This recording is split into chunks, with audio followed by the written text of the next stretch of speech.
time. Everybody's going in, and it's so many champions that we don't get to see as often. The Aatrox, the Samira, the Nocturne, and of course Uniboy on the Vex. This is going to be a fun one. Yeah, for J-Team, they're trying to figure out what other styles they can play, and this is also, at the very least, a comp that has multiple go buttons, which has been a struggle for them in the past, just saying, hey, we're going in and we're just going in. Now they don't have to worry about it because everyone is going in. As long as they all do it at around the same time, I mean, they can fully commit to this. So will J-Team be able to dive and dumpster the likes of SEM9, or will the Malaysian representatives find their first win against a very strong J-Team squad? This is going to be a fun one after our first game. I think it was a herald of greater things, Nightstar. Let's take a look at our summoner choices as well as the runes. This is, okay. All right. I like what I'm seeing. Yeah, I just want to bring attention to the fact that bot lane has double exhaust from SEM9. That is a lot of fear. They understand. Well, I personally think that Ignite is just overrated as a summoner. And double exhaust into full dive is very, very powerful. One exhaust into single or just double dive is very effective to begin with, and this is just like everything. SEM9 have set themselves up to succeed if they can get through this laning phase, Pyra. Yeah, and that is the question, right? Talk me through this Samira lane and how it's going to be able to deal with the Xayah Rakan. Well, it really just comes down to neutralizing those feathers, of course, with your Samira kit. Just being able to block those out and prevent those feathers from coming back to the Xayah pick. So that's going to be something to keep track of when Lil V does go in. But again, when you pick a Samira, it's about the all-in pressure. And for Xayah, she wants to keep trades very short until she gets that lethality where she just has so much more burst damage. Right, so while we keep an eye on that bottom lane, I think we want to actually split our attention across everywhere on the map. I think there's kill pressure, maybe less up in the top to start with Driver versus Shiramine. But for Uniboy here on this Vex, I'm curious to see what he can do against Lazar. But there's a level lead already, as the Syndra is already started to amass a bit of an advantage.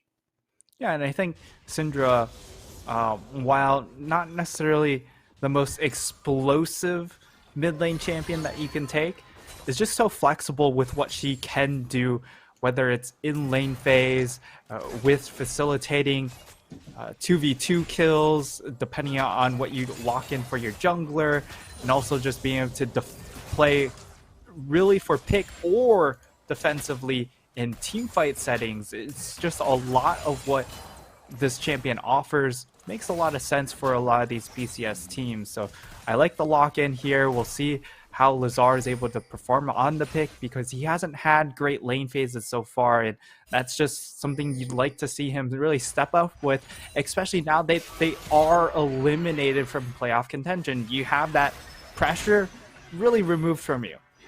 Yeah, this is all about showing improvement and trying to look as good as you can in the final games of the split. It's pride, but it's also development. So Lazar, we'll see if he can get some of that back for himself. Worth keeping in mind, doesn't have the combat sums to compare to Uniboy. That's an Ignite versus a Teleport. So going to be playing more for the global pressure game. As we see, it has been an early game that is mostly been about getting the farm up advantage. He's collapsed on all four sides. Gongye is about to come in here. This could be rough right now. Driver looking to cut him off. Got the weak flash, but surprise! It's Gongye and Enzo, and that's going to be a first blood as they came from all directions. I don't know if that flash was... that was one of those very hopeful flashes, because he already saw Enzo and Gongye coming in from the other side. He was dead either way, so him burning the flash, yeah, a bit of yet another rookie mistake, just kind of panic flashing in that instance. And hopefully when he goes back to the VOD, he understands that because now for sure he's just going to get flanked from all directions yet again because he has no flash. Makes for easy pickings, whether it's coming in from an Aatrox roam, a Nautilus roam, or even this is a pre-level 6 Nocturne. Yeah, and he's just able to slam on the fear, get a little bit of help with the hook from Enzo, and there you go. I mean, this is what you can do with that type of champion. I do like that we're starting to see a little bit more variety from some of these pretty scary junglers from Kongya. I was about to say Shiro looked in a little bit of trouble there, but he's just going to get zoned out by Driver. Should be able to walk away. I would like to talk a little bit about the Nocturne, actually, if we get the opportunity. Did see it a little earlier today in the LCS. Golden Guardians versus 100 Thieves. It was Pride Stalker that actually took this champion. Yep. And he basically just went for the I'm going to dive in. Yeah, the Stride Breaker. I'm going to dive in. I've got GA. I just basically need to keep everybody occupied while my team dives with me. And that seems like it's the same strategy here. Yeah, it's not really used for the assassination tool. It's really more about, hey, I'm going to buy as much time while being super annoying in the backline, and now it's a 3v3. Oh, not again! Lazar going to be taken down 2 for 2. This time he had some help, but it didn't do him any good as Arashi's forced to flash away into the fear. Goes, that's Kongye cleaning up 1. Tanking tower shots, they're not going to go for Arashi on round 2, but J-Team just so far together and bullying this mid lane. Yeah, and this was pretty expected coming even in from the side of SEM9, right? They saw that, hey, we lost mid-flash really early on. You can critique whether or not it was necessary, but it happened, so now we have to try and make a move mid-lane to contest. So that's what they do, but unfortunately it's matched perfectly by J-Team. They just have a lot more early game power right now. Oh boy, uh-oh, Level 6 Arashi. I think he's going to be going down as a Shadow Surge coming through there. Klayax trying to hold on. They actually managed to find Unipoise. That's a fire back, but Kanye flashes for the kill. Here comes Lazar to get revenge for his team. Double kill on the Nocturne. Would be some gold to pick up in the pocket. They take him down, and J-Team bought a bit more than they could chew on that one, and so did I, apparently, as Klayax gets a double kill. Bada bing, bada boom. There you go. And more importantly, Klayax gets 2 kills onto himself. If you're talking about a target that is probably the hardest to dive on the side of SEM9, it is going to be that Xayah because of the Feather Storm. So I love the gold allocation that they were able to get for the side of SEM9.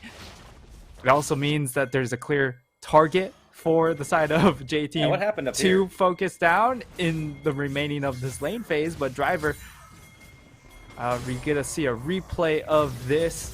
Doesn't have ult. He hits it here. Oh, yeah, it's the World Ender. Okay, goodbye.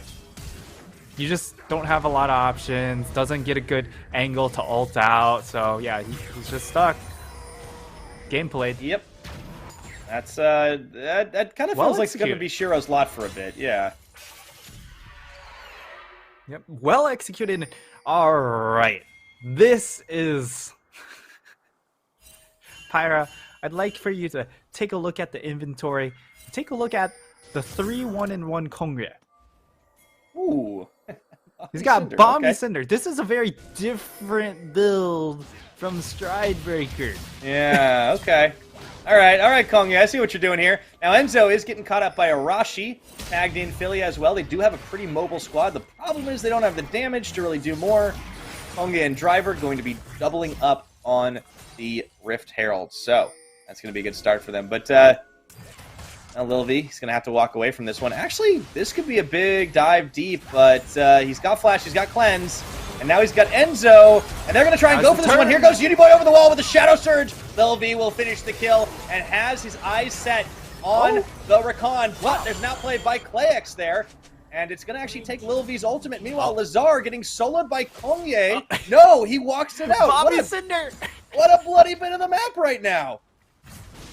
Kongye unable to get the finish because he's full tank Nocturne in this instance. Doesn't even have a bloody ounce of damage. You know he hates this. You know he does not want to build this right now. It's Kongye. He wants the damage. Let's see the start. It was all a single target paranoia as the fight was going on. But so close. Runs a little bit low on mana, and Lazar can do nothing, but he just limps away. Oh, just enough healing coming in from that corrupting potion to out heal the red buff. And Lazar had to get lucky Cinder. eventually, right? I mean, he's just been absolutely dunked on. It's not even his fault, right? Like, it's like 4 people diving him. Well, he shouldn't have burned the flash. He shouldn't have burned the flash. Because but still. Yeah, it's a consequence of burning that flash, right? Yeah. And J-Team, they effectively punished that Lost Summoner spell for summoner that didn't need to be used in that instance. And well, now attention has really shifted. ClayX. Okay, that's going to be a 1-2. How do you do? Enzo ends up getting the kill credit, but Lil B will be able to get one back for himself as he just goes blades out. Guns out as well, blazing on the Inferno trigger. Arashi here a little bit too late. Konge, this should be the push. Ooh, close to being hit. Yeah, Arashi's looking like he wants to give up. Yeah, absolutely. He should be just leaving this tower here. They're going to get first brick on the side of J-Team. And a little bit of, Butterfingers that are coming in from ClayX. Doesn't get the exhaust. I would assume he probably thought he had heal, so he didn't designate a target for that exhaust. And now in this bottom lane, it looks like they're going to try and get more from this Herald. I think they can. Arashi stuck around. Oh, they get the smite down just in time. That was a good defensive maneuver. That's why he was there. So here comes Uniboy, though. Paranoid on. And he's going to tag once again. The Xayah, no chance, but the Featherstorm does come through. That's the Inferno trigger, try and zone them off. And Lazar, he sees a triple kill in his sights. Can he execute it? Diving in, the double kill for the Vex. Uniboy finds another one. Can't quite close it on there. Oh, it's a free triple if he can find it. Oh, gosh, he would want this so badly right now, but he's going to have to flash defensively away. Flash forward, he's got the weak, gets one, shut down. Does he have one? That's going to be the fear on, and good night. No mana. How much can you do, right? That was a nice try. Meanwhile, Shiro, and you're dead. Doesn't have enough move speed to catch up to Driver. Driver can also just dip over the wall. I mean, this is just, a hand scab. A little bit. As we might say. Hey, that was a good smite by Arashi. That's what he needed to do. This is a fun display of mechanical skill coming in from J-Team. And it is what it is. Yep. How's your day? Yeah, I mean, look, Lazar's day could be worse, because after everything that's happened to him, he still manages to get a kill out of this. He still walks away. Unfortunately, no mana to really get much more. And then, yeah, okay, you get the kill, you're going to die after that. But hey, you got gold, you got shutdown, you got bounty. At this point, you take what you can get. You take the moral victories, because that's all that's currently left in the game at just 12.5 minutes for SEM9. They are down 8,000 gold. And a dragon. And a dragon. It's a mountain dragon. So if you thought it was hard to get back into the game, the extra resistances on J-Team, not going to help. Especially, see, this is the big brain play. Because you're getting mountain dragon. That's why you're going full tank Nocturne, because then you can maximize the extra bonus resistances Pyra. How did he know? I mean, I guess he saw the dragon pit, but still. Lilvi rotates up to the mid. PlayX and Arashi are going to try and defend this, but still a lot of plate gold being picked up. I mean, you got to look at where the gold is too, right? Well, Driver's been able to get some solo kills. Uniboy stacked up for, actually feeling very confident in himself to just straight up build the Medjais. He actually, I think he had stacks, and he lost them because he died to the Syndra. Oh, yes. But also, Lilvi has Gale Force already, or Lilvi's had the Gale Force sitting on a Serrated Dirk, 405 on the Samira. Hasn't been touched. Lilvi could have gotten himself the Sword of Occult, he would have... This is the Sword of Occult angle. Alright. If anyone remembers that item, that's the AD equivalent. I do remember Sword of the Occult. I am very, very old. The tank version. Oh gosh. I want to say Heart of Gold, but it's not. No. That was exactly as its name was. They gave you gold. Yeah. I mean, effectively, because you can always build all those stuff afterwards. But yeah, you got GP10, but it's Leviathan. Oh, yeah. Okay. All right, you got me. It was, you know why? I never built it. Kongria would have built Leviathan this game. Yeah, it tracks. It tracks. He's got a frozen I mean, he fist. could build Sword of Occult to amplify damage, but, you know, if you're already going Gauntlet, might as well get Leviathan, right? Sure, why not? Throw in some more defenses there, best you can. So, yeah, J-Team, this is definitely, and I think it was going to be from the beginning, turned into a style game. But I also do like that they are showing some different champions. They're having fun with it, and they are flexing, but they are doing something a little bit different with it. Yeah. And yeah, like forcing Kongye to build tank. Yeah, and it's like eating your vegetables. It's good for you, even though it's yucky. Well, like for the side of J-Team, this is a really, I mean, it's entertaining, but it adds that extra degree of, for other teams that have to prep against J-Team, do they actually play these champions? Because you could give an argument that, no, they're not actually good on these champions. It was because against SEM9 that they just ruffle stomp. But maybe so that's the mind game, right? Like exactly. They it actually adds are that good on extra these dimension for playoffs. We're playing 5D chess. Yes. Yeah, and I really like that J-Team decided to do this too, because I think one of the issues we've seen from this squad is that when they haven't been on like those really preferred champions, we're talking about the Zoe, they look good, but then they're like, they kind of get a little bit lost if they're not getting out to a head start. We'll talk about that in a minute because Arashi getting completely dove down by everybody. Didn't even need the Nocturne to finish up. Big stun off on the Scout of the Week, but it's not going to do enough as Kongye gets exhausted. Shiramine forced to ult out. Saw his ult. Yeah, it's going to be Uniboy looking for Uniboy. Philia. He's going in. Let's go. Big fear into the exhaust, but it opens up the chance for the dive. And he might die on this one, but he went big. And unfortunately for him, he will go home as J-Team once again tried to turn this around, but they've lost a couple of members already, or at least lost Uniboy soon. It seemed they were going to lose more, but Shiro and Clayx can't really do anything to push them off this tower, and they keep the aggressive push going. That's the pull-in once more, and they're going to open up the chance for Lil B to get 1 and 2 as he goes into the Inferno trigger. The Inferno trigger goes off, and also Shelly's charge goes off there. So they get the tower, get all of those kills. Arashi even respawns in time. Yeah, he can't stop the charge, but... He started the play, and he arrives in time to watch the end of the play. Full circle, man. The cycle of Arashi continues. Wait, did he stop the backs? Ooh. I mean, does he really want to, though? No, but like, I mean, you know, it's cheeky. Do it. I'll take it.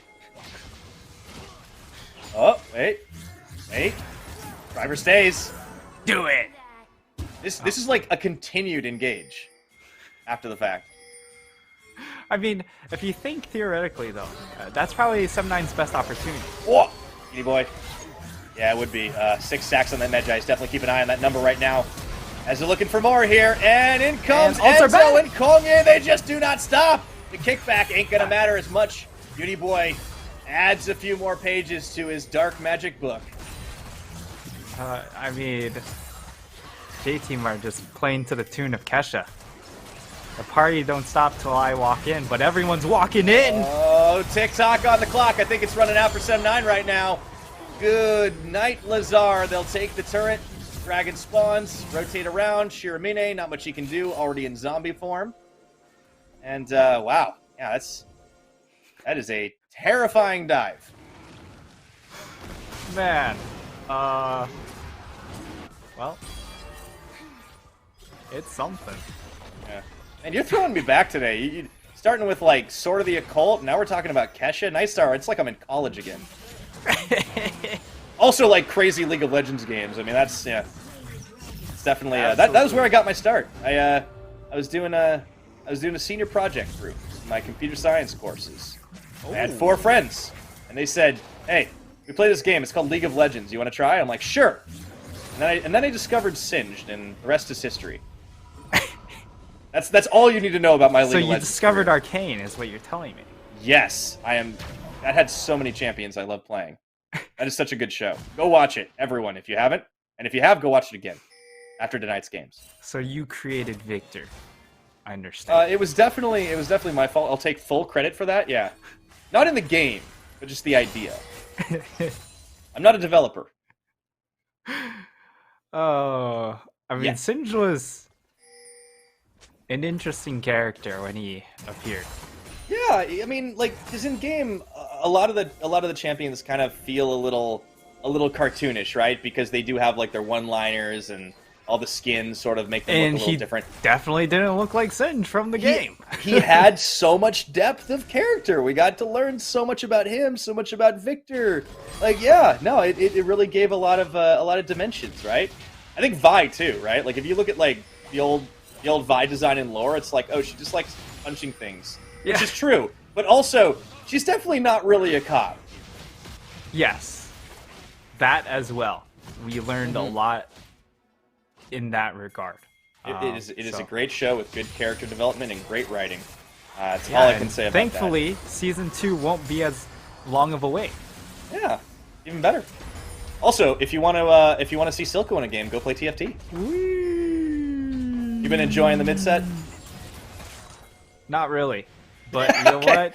Back to the game. Mayday just kind of just drives by. It's like when you like drive through a neighborhood. Bump the sound, the bass is going. Yep. You're trying to look cool, but unfortunately, yeah, you don't look cool. Driver's caught, but I don't know if it's going to matter here. He's got a massive level advantage on everybody. He no, just healed World Infinite. Ender. Yeah, I did. And they're all 5 on top of him while the Baron is going. If he still gets these kills, I'm telling you. Now, the screen's a little frozen for me right now, but I tagged right back just in time. And Driver is still alive. They shut him down. Okay, do here's it. Uniboy Do it. going in for round 2. The leads one. Goodbye, Clayx. Going to try to find no, Philia. he missed. I did miss the second, so unfortunately can't get that one. But he's going to take down Lazar. Looking for the quadra kill on his own right now. Oh, Uniboy on to Shiramani. The flash, the triple. Kong beat this comeback and steal. Oh, they don't have CC. He's out. Okay, well, it was a nice try. Flashes though, okay. The Scion might not have the items, as we can clearly see, but at least he still has the style. At least he's still going for the style. He finally has a completed item. He does, Frozen Heart. Yeah, I mean, okay, so let's take a look at the replay again, because Driver just lives forever. Note there's a minimum 3-level difference between him and everyone else. Yeah, I mean, he's eating his Wheaties. Oh man, that was a nice bite. Woo. But unfortunately, Aatrox unable to hit sweet spots means that you don't have a ton of damage if you don't hit your sweet spots. So yeah, but eventually he goes down. He buys enough time for Uniboy to peel off the Baron and get himself a triple kill. Would have liked more, but cheeky Scion teleport, baby. Yeah. Oh boy. Well, I think safe to say this game's going to be ending pretty soon. Yeah, here comes the dive in from Kongye. The Featherstone's not going to be really doing much here. However, they do take out Enzo. That could be a start. Oh no, it's not. Never mind. That's going to be the end of that one. On the Charm, they get the knock-up. Double kill comes in for the Samira. Lilvi flashes forward to make it a triple. Certainly wants himself more on the Fountain. PlayX will be the only one to grab a kill off that one, and he's not going to be able to step safely out into his base. So it's not the fastest game on record, but J-Team looking oh so stylish in their victory here against SEM9. Still in the hunt for a win here and not go 0-18. And that is going to be it done and dusted. J-Team knocking down the Nexus for a very convincing win. Very convincing.